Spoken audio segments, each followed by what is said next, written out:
Hello तानी, तो एक बात बताओ, हाँ जी। लड़के इतने खड़ूस क्यों होते हैं? यार कोई अपनी मर्जी से खड़ूस थोड़ी होना चाहता है। लाइफ ही लड़कों के साथ इतनी अनफेयर कर देती है ना कि वो खड़ूस हो जाते हैं। मतलब उनकी लाइफ में एक ऐसा पॉइंट आता है कि उनके ऊपर 1000 रिस्पॉन्सिबिलिटी आ जाती है।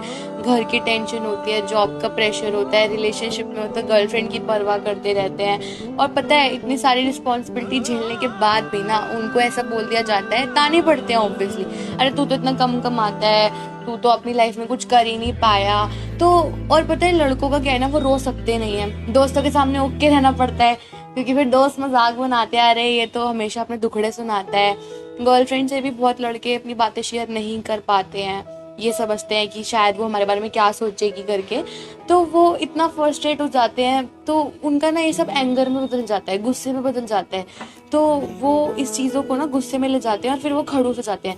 फिर आते हैं लोग जज करने वाले, ये लड़का तो इतना बदल गया है, इसमें एटीट्यूड आ गया है, ये इतना खड़ूस है, इतना रूड है, वो बोलने की तमीज नहीं है, बदतमीज कहीं का। मतलब जज तो सब कर रहे हैं, लेकिन रीजन कोई नहीं जानना चाहता कि वो इतना सैड क्यों है, वो ऐसे रिएक्ट क्यों करने लगा है एकदम से। बस इसलिए उनको खड़ूस बोल देते हैं सब। देख लो भाई, हम लड़के हैं ना, हमारे साथ ऐसा ही होता है।